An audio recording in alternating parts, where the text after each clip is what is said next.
Good morning, family. How are you? How are you? Good morning.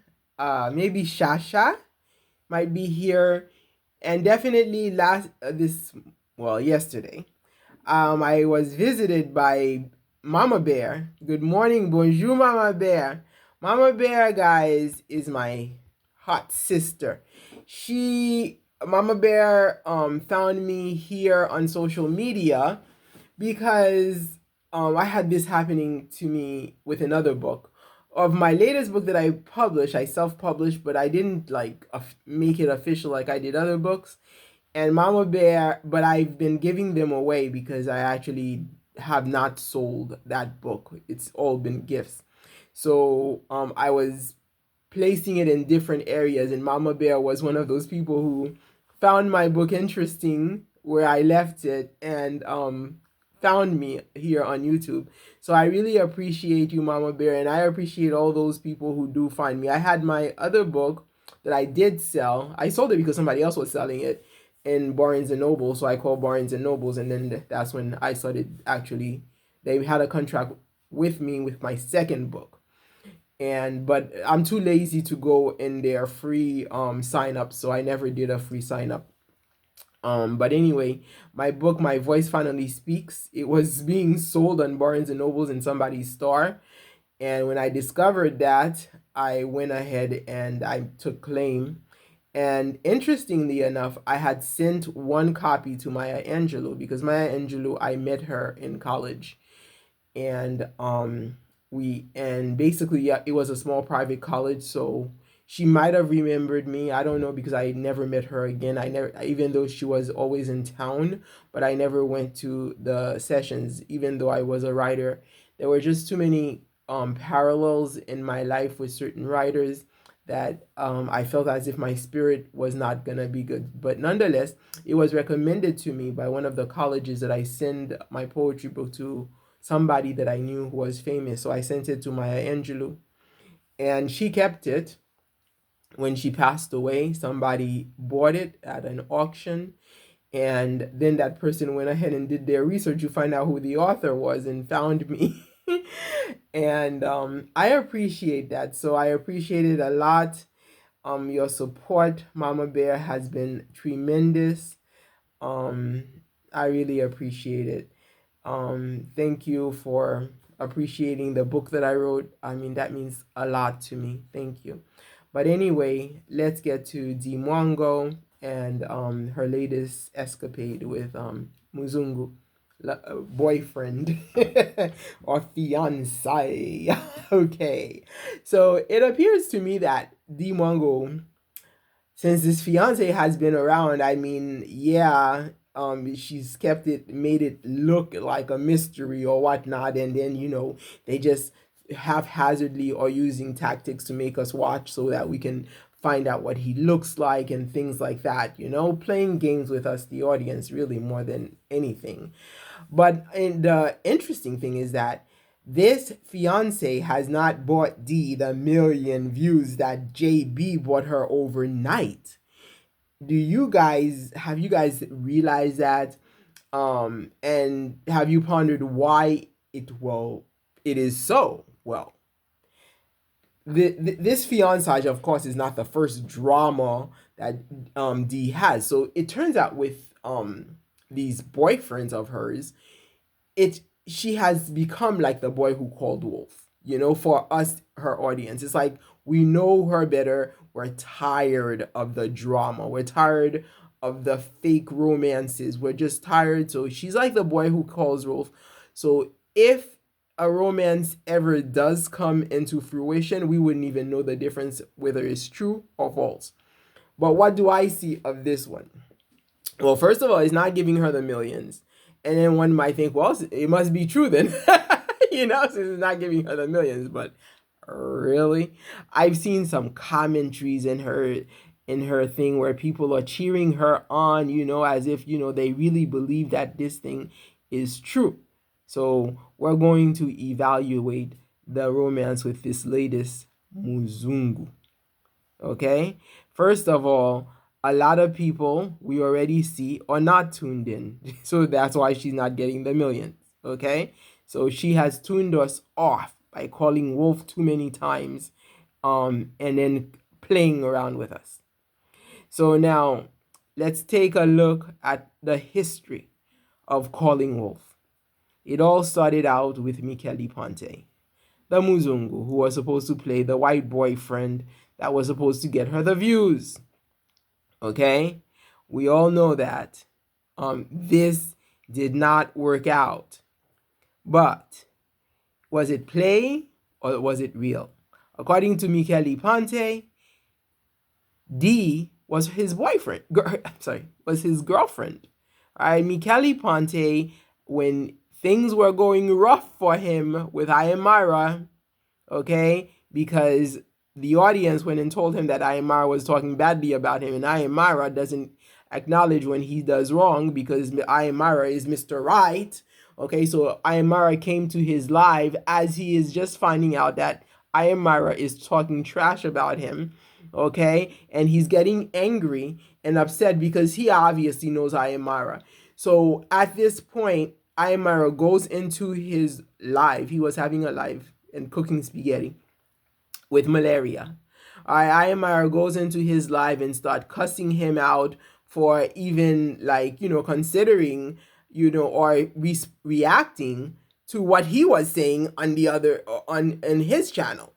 And it's as if Mikeli Ponte had no choice, no right to react. So Mikeli Ponte at after this, back and forth, his responding to Mara writing back and forth, realized that he was gonna lose a friend, and he started telling Iammarwa, there's a lot I could say. Your family practices witchcraft, and I could say much more. It's just that I respect your sister because we had a relationship.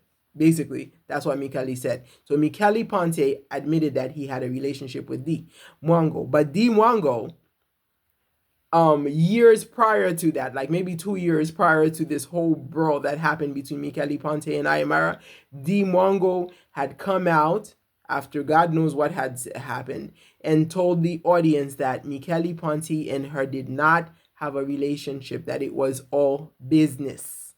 Okay? And while she said it was all business and that it wasn't a relationship, we also have at some time prior to that, Mikeli Ponte came on a video, and she was there in a hotel room in Nairobi, and he pulled out some Kenyan shillings, and he said and showed it to us in the video and said, "This is how much she pays me, like for being his her boyfriend. So this is how much she pays me." She's like, "What?" That was her reaction. So according to Mikeli Ponte, he was a hired boyfriend at that time, and he wasn't allowed to say it or something. But apparently she was paying him. Maybe even though he was hired, he saw the possibility of a relationship, and this is where he said that. But according to Dee, he was strictly hired. But she didn't say it that way. She just said that it was all business. So all of this comes to get the audience to be tired of this drama. Okay, that did you hire him, or did he just have feelings for you? But nonetheless, it was a play upon the audience to create this romance with Mikeli Ponte. So this is what may be one of the reasons why it didn't work, even if he had feelings for you, because you had to constantly create drama. Okay, so according to you, you never had a relationship with Mikeli Ponte, and according to Mikeli Ponte, before he came out and said he had feelings for you, I mean, he said he because he was in hot orders. So according to you, you are paying him. So who is to say that you are not paying this Muzungu? I mean, well, before so think about it, guys. The guy doesn't argue with her. He does everything she wants, and she keeps showing off. Like, oh, he paid what was it, 1,400 Kenyan shillings for the train ride that she only pays about 400 for, right? Like who cares? Like, why do you have to tell the audience that about it's all about the money, how much, So that was like too much forcing it, and showing then because I guess at some point he wasn't really paying, we didn't even see it. Now the latest one, she took a video to in her video she took a snapshot of him paying for them to get the pass into the Mombasa beach, or wherever it is that they were going in Mombasa. All right, for them to get into the pass, she showed him paying for it. Like, is that necessary to show him paying for it? Who knows if you did not give him the cash to pay for it, you know? Or if he's making money off of you, even if he pays it, I mean, you're still paying him to be the boyfriend. I mean, this is the way I'm interpreting it. You guys can choose to interpret it your way, but the way I'm interpreting it, this guy is too perfect. I mean, it's too scripted. In other words, like, oh, you do this, you do that. And I guess he completely agrees. And then at some point, I guess he had agreed for her to put lotion on his back. He agreed for her to put, I mean, showing her legs, touching his. And the thing is, this guy is sitting there stiff on that boat or whatever it is that they were on, the hammock. I guess they were copying me. I guess Dee Mwango must be one of the few people who does watch my videos when I was on the hammock. So they were on a hammock and she showed her legs touching him. So you could see that it is a black leg touching the white leg, and the guy's leg never moved. So it is all scripted. This is not romance. This is not like the fever that Dee Mwango had for Kino. And speaking of which, this was another one. So we already know Kino. He got a great boost on his channel, and he was not going to let Dee get away with faking any relationship. So this may be why she suddenly grew so much hots for him, the heat for him, because he wasn't having it. And this is what is real. The Kino situation was real because Kino set his boundaries. All right. And in any relationship you're going to have, the people are going to set their boundaries. Either they're too hot for you or they're too cold for you. It's the Goldilocks and the three bears. Mama bear. It's either too hot or too cold. Dee was a little bit too hot for Kino. And Kino was not going to have it. He set his boundaries. He put the ice when it was needed. Okay? So that was real. That was real. All right. And a lot of Jamaicans came after her. They came for her because for some odd reason she was getting a lot of people very upset when it came to her playing around with Kino. She was getting people upset. All right. Because, you don't mix with people's cultures. You don't mix with people's cultures because you don't know. Sometimes you're getting them upset and you don't even know why. But it appears as if she knew why she was getting them upset regarding Kino. Me, I'm still trying to figure it out because I'm not Jamaican. And maybe if it was a Haitian person, I would understand why, but I'm not Jamaican, so I cannot understand why so many Jamaican women were very upset about the possibility of Dee and Kino. Okay, so that was that. And then there was prior to Kino, we had JB, right? So again, JB admits that yes, they were boyfriend and girlfriend. All right. But then at the end of the day, it turned out that he was being paid. Anyway, it was obvious since the beginning. She paid for everything. For his parents to go on vacation. Oh my God. For him to travel with her. She paid for everything. And JB was okay with it. I mean, really? Supposedly JB is like 10 years older than her or something. So JB's older. He's a guy. It's his country. It's his continent, the continent of Asia that they're traveling in. And he allows her to pay for everything. He has no shame. So these are the dramas that Dee has brought before us. So why are we going to all of a sudden feel like, oh, we're going to be romantic? If you want to be romantic, guys, okay, if you want romance so badly to be falling for this fake bought Muzungu love, why don't you just pick up a Harlequin romance and read? Because, I mean, pick up something that's really juicy and read and enjoy the romance. If you're that desperate for romance, because I'd rather read like novels that I know are fictional romance, okay? Rather, but I don't mind looking at it for the critique, right? To critique it because remember, I have a voice through Dee Mwango, okay? Nonetheless, I'd rather read a Harlequin romance than to have to put up with this thing that is so annoyingly fake, okay? And or hoping that it's gonna be true, okay? But anyway, that's the situation with Dee Mwango. I don't know how you guys feel about it, okay? I don't know how you guys feel about it, but this guy to me looks absolutely purchased. All right, he looks up like purchased escort to me. All right, too fake. But anyway, I guess she needs to make content, and she has it now. So why not? Why not pay for the content? It's just that I'm like, why is somebody gonna waste their time viewing it? You know, and encourage her to do real stuff, because I mean, she has so much that she can give to us if she does real content, if she's real about it. If she's gonna struggle through relationships, it's okay for us to see her struggling, but don't buy the relationship. And we also know that Iammarwa has a lot to do with this, okay?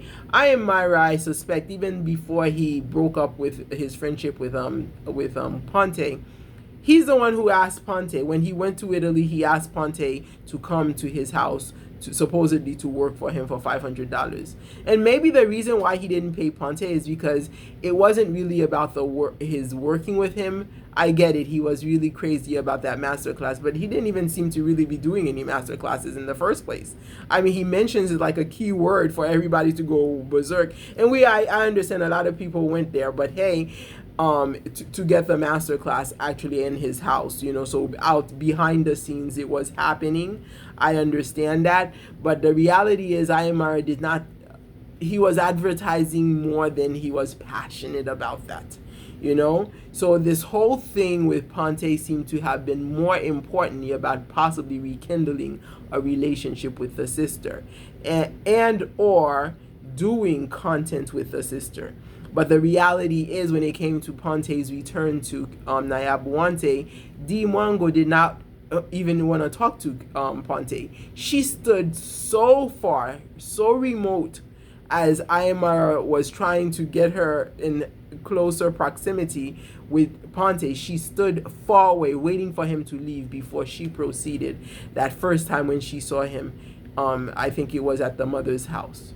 Okay, so she did not want to do content, and that was one of the first times that, you know, she was actually real. So whatever it is that he did, maybe by showing us how much that she was actually paying him to be his boyfriend, whatever it is that got her angry with him, she just wanted to stay away. Okay, so that part did not work for Iammarwa. So now he has this opportunity. Possibly, we don't know where, if he encouraged maybe the guy from the Turks, was it Turks? One of the places in the Caribbean that she visited. If that's him, I suspect that's him. Okay, he encouraged it to happen, and he made it happen for her.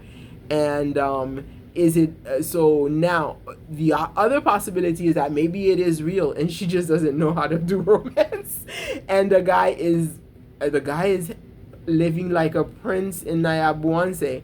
Why not go for it, you know, taking advantage of her? And I must say, this all boils down to what I was talking about yesterday, because I did not do a reaction on Dee Mwango yesterday. All right, because yesterday I started upon the slave codes of Haiti. And, you know, when I see all of this nonsense with, you know, showing off the mixed babies and showing off, you know, the mixture of having interracial relationships, the juxtaposition of the colors, you know, be it the hand and hand or the leg and leg, it reminds me of slavery. And I know a lot of people don't like to hear it, but you know what? Some of us do live in slavery. Some of us do have to face the codes on daily basis. So, and for me personally, one of the ways that I can deal with something is to put myself in the mindset of what it was like. To be able to say, why, for example, you all know that I have a problem with colorism. Okay, and that's what I base my entire channel on, colorism. So to understand where people are coming from in colorism, to understand, even though these entire charade these past few weeks seem as fake as can be, poor choreography of an effort to make something fake look real, if you will, in my point of view, FYI.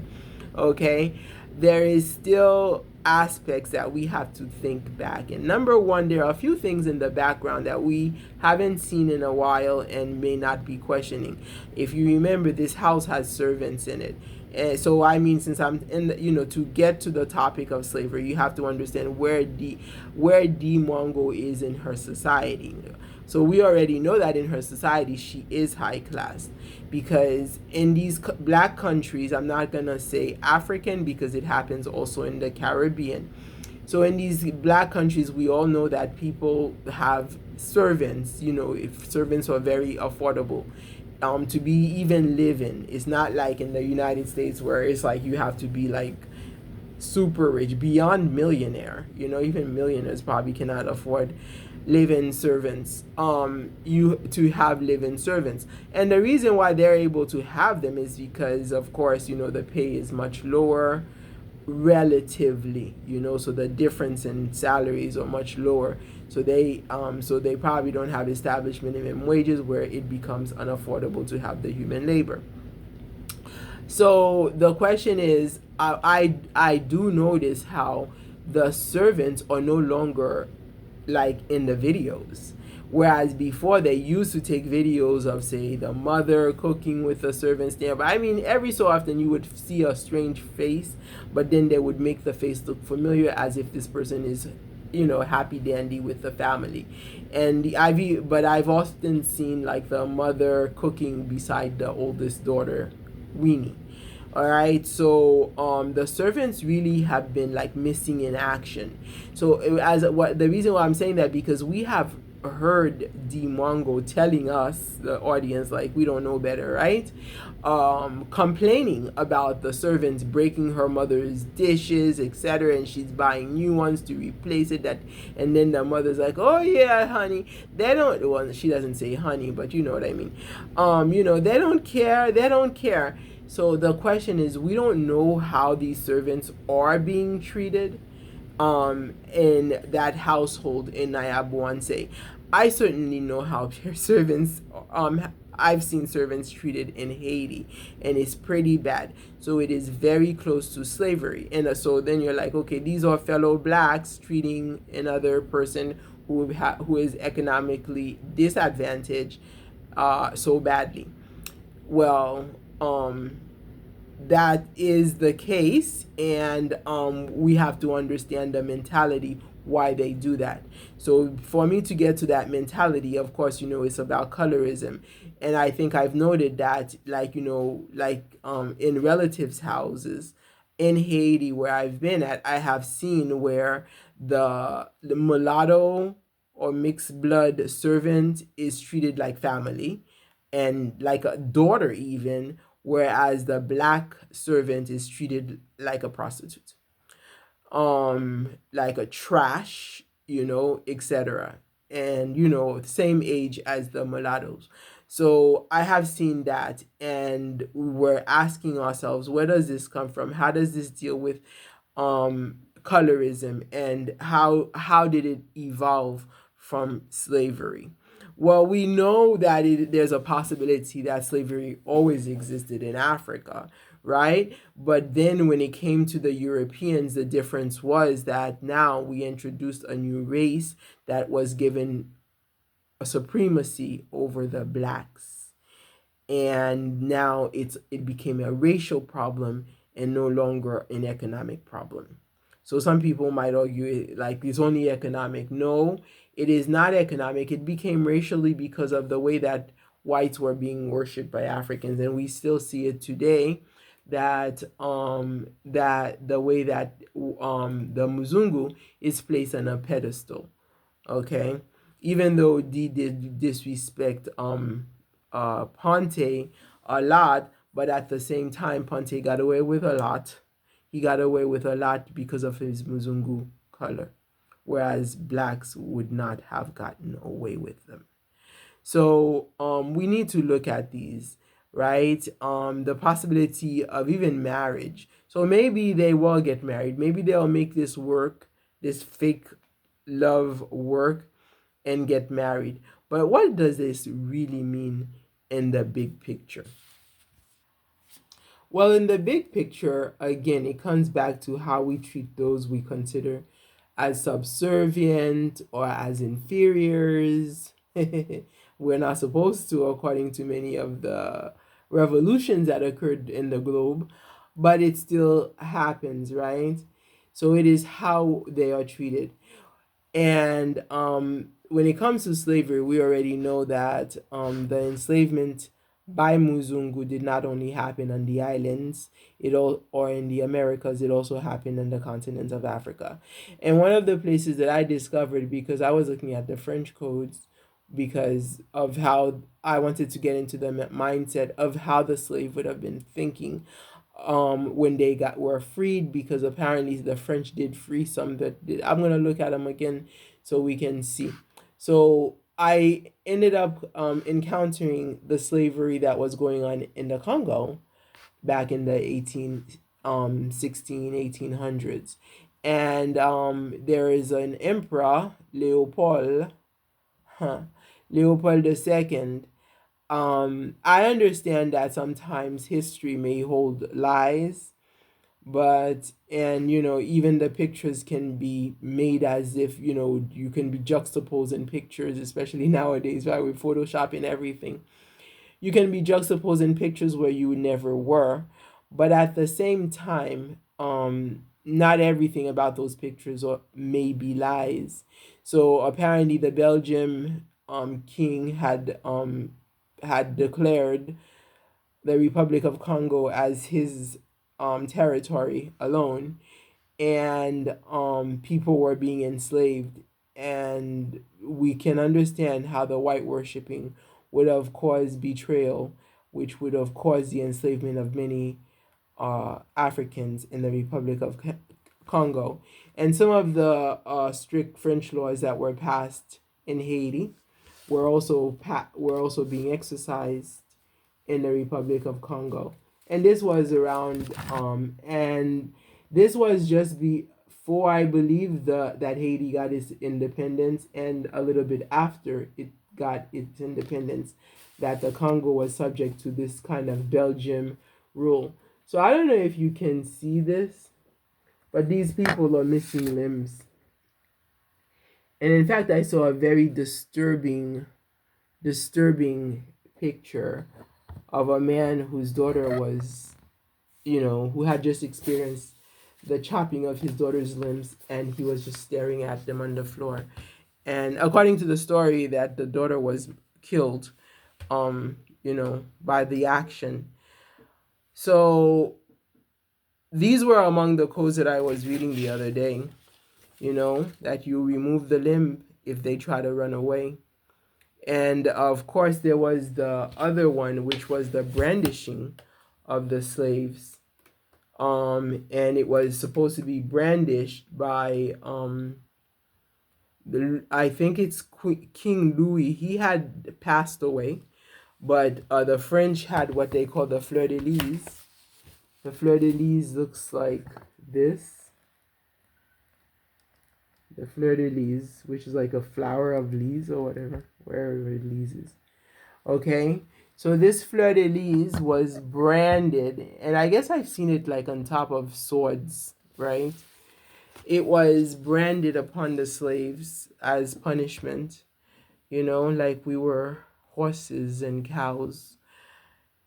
These were my ancestors. So I've read about American slavery, but I guess an event happened that really dug into my spirit, that made me want to know about the mentality of the Haitian people that would lead them to having the kind of racism against each other that they have today. So, and I want to go deeper because I feel as if I'm connecting with my spirit, I guess the spirit of the past, as I started to read. Yesterday I was reading them in English because I found a translation, but today I started reading them in French, and I feel as if it's going to be very helpful to me. So I'm going to go and find more literature on the passage of the slaves of Haiti, because the slaves of Haiti are my ancestors, and their spirit still is within me. So the fleur de lis was branded so as a means of punishment.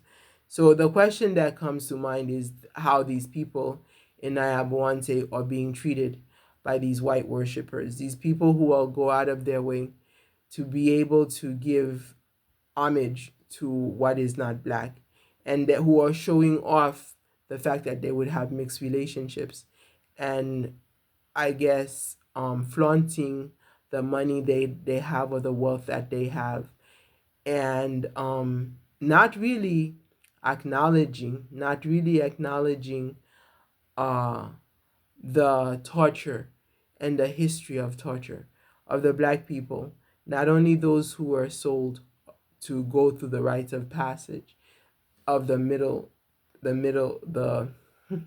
of the middle passage, but also those who stayed at home, because there were many countries that fell under imperialistic rule of Europeans, and therefore, because we were not regarded as humans, um, we were harshly punished. So within those slave codes that I read, I guess I'm gonna read them again, and I could you know, there were a lot of free slaves. And we already know that some of these free slaves were mulattoes. So where does that come into play is that, you know, the feeling of superiority, the fact that the whiter you are, therefore, the better you are, and the more you can be free and even hold slaves of your own. And these things were happening in my very country. So then, as we see the Iammarwas, coming, trying to create mulatto groups so that they can be better by color in Kenya, in their own country where their ancestors were. They are making it look as if being of lighter skin is going to be the one to be rich and the one who will be better and to rule over the black, over the dark skin, which they will consider as inferiors and as lower class. So this is what we're seeing happening here in Nayabuhanse, Kenya, with these people as they aspire for white marriages with whites, as if, oh, they're only creating diversity.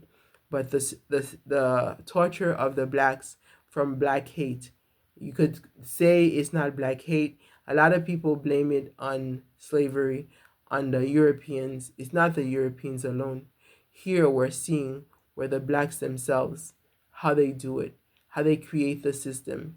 Because a new race is born, and to say anything about that race is like you're discriminating against a person, against a people. But the reality is, this is not the first time, okay? And this is the birthing of colorism, as when you create because if you are a colorist within yourself, so now you create a race that is better and that came out of you, and you teach them that they are better than the ones who are blacker.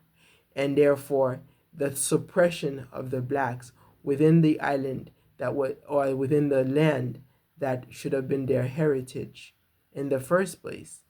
And you have foreign, like women or foreign men, that are not of the same color, going there feeling superior to you, taking over, ruling, not because of another white person giving them that power, but because of you, the very black, giving them that power. All right? And then it's not even about giving them the power. It is about the way all of a sudden you start using codes like the baby code, the code of the babies. Like we were all we all found some way of getting free through Iammarwa. I found a voice for freedom for myself through Iammarwa, right? And a lot of us blacks started being able to say, oh my God, I can do X, I can do Y by doing reactions in Iammarwa. And here you have this Latin lady from Argentina, you know, which is supposed to be in my video the most racist country in Latin America, right? This woman comes in, intervenes, and now what we considered as our own brother, I fellow black, is all of a sudden, oh, she's the family now, and she's taking over, and she's using that family, the word family, in order to isolate us and to remove us, to exclude us from where we had found a moment of comfort to speak. So therefore, she, coming from the most racist country of Latin America, has been able to exercise her racism by infusing herself within the community that we had found in order to make it look as if we are the ones who are interjecting in her family, when she's the one who came and interject in a black affair for freedom. So this is where the racism is. So of course, you know, the right person, who the right opportunist, when they come along, when there's so much self-hate, if any blacks stand to fight for betterness, you're gonna have a non-black opportunist such as Rocio, who will come in, put herself in the middle to remove you, you know, to make you look immoral. And then what makes it better for her is that she can put a baby so that then you could look like you're the one who is talking about her child, her minor, her minority. So you understand where this is all going. So this is all code. You have to understand the code because they will use babies against you. You have to understand the code. Okay? They will use family against you when you don't have any. You have to understand the code. So this is where we're at. So once they have mastered the code, once their code has overcome and they have mastered the community, now you are subject to them as slaves. So this is, I guess, what I can see happening in Nayabuhanse. As more Iammarwas and Dee Mwangos come with their Muzungu, the black people will fall under the tyranny of white supremacy. So let's look at some of the codes. Code Article 12. That's Article 12. Children born from marriages between slaves shall be slave. Okay, so if you're two slaves, you will be a slave. And if the husband and wife have different masters, they shall belong to the masters of the female slave. Okay, so if the female slave has an evil master, you're gonna belong. If the husband has to come and belong to them, so they were buying the men through the women. Imagine that. So and then it becomes, of course, what the men liked. But then it wasn't even that, because then you know how the other day I was reading the section where it says that the master has to agree for the marriage. So for all we know, the marriages could have even been arranged. Okay, whether it was that attraction, whether it was arrangement, of course it would take further reading from my part in order for me to find out if these people were even allowed to feel love for one another. But anyway, to continue, we desire that if a male slave has married a free woman, their children, either male or female, shall be free, as is their mother, regardless of their father's condition of slavery. And if the father is free and the mother is a slave, the children shall also be slaves. Okay? So then we have to understand what condition would make them a person free, okay? so that their children can be free and not slaves. Well, that is the mothers. Okay, so I am assuming that, this is back prior to women's suffrage. So you can imagine that back prior to women's suffrage, that women didn't have power. But then again, I can't even argue that, because the slave was not considered a human. The slave was considered as cattle. So it was particularly probably looked upon as reproductivity than more than anything, so that the because as a female is reproducing as the animal, so the male, who is not the one who is bearing the child, would have to follow the where the female is. And it's interesting because in another one it says that when this happens, the master, has to, I guess, relinquish the male to the master of the woman. But of course, they had to be in agreement before the marriage could happen. Also, anyways. So, next article. We also forbid slaves who belong to different masters from gathering, either during the day or at night, under the pretext of a wedding or other excuse. These were the slave codes of Haiti. And they probably were also in the other continents like Martinique and Guadeloupe. I'm not sure, but they were for Haiti, guys. Either at one of the master's houses or elsewhere, and especially not in major roads or isolated locations. They shall risk corporal punishment, and that shall not be less than the whip, and the fleur-de-lis branded on them. When I was reading this, I was remembering my vaccines, and I'm like, do these vaccine marks look like the fleur-de-lis? Was I possibly branded with the fleur-de-lis? Because I remember, like, I was around 4 when this happened, and I remember very clearly it was like one nurse on either side. Fleur-de-lis, guys, branded. And then let's continue. So, today I'm like, I could not go to New Orleans and say that I'm going to take any pride, even if I were to live there forever, any pride in this fleur-de-lis, because this was a symbol, a monument of torture for my people. And for frequent recidivists, I am learning new words. Oh, by the way, guys, that word that I had found the other day, the écus, is what has been replaced by the euro. So it was a monetary value. It wasn't food, as I had thought. So this one is recidivist. And in other aggravating circumstances, they shall be punished with death. A decision we leave to their judge.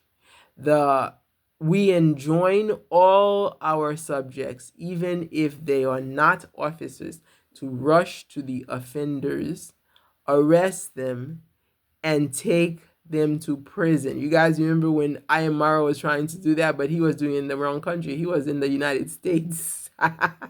When he wanted to arrest all of the reactors and put them in prison, he even said it with his own mouth. Oh my God, this guy is really what they call the nigger. And that there be no decree against them. So whoever harmed the one that was punished, okay, for gathering or whatnot, there will be no decree of it. So you can imagine the traders. But apparently Haiti probably didn't have that many traders back in the days of slavery. It was too tough for them. Those codes were too tough for them to be betraying one another. So this is the country. This is where we came from. And for us to be doing the foolishness that is happening in Haiti right now. The next article. Husband, wife. Oh, excuse me. I'm tired.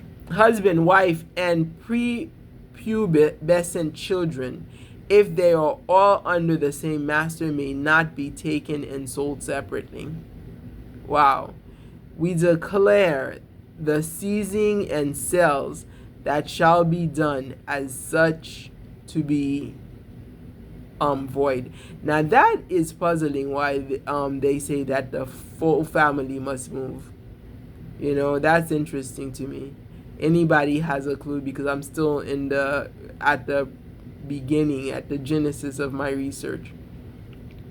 For slaves who have been separated, we desire that the seller shall risk their loss,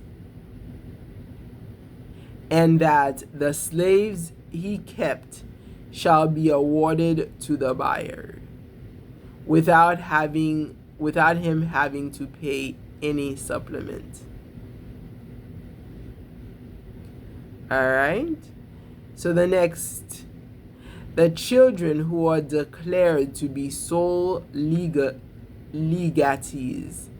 by their masters, or named as executors of their wills or tutors of their children, shall be held and considered as freed slaves.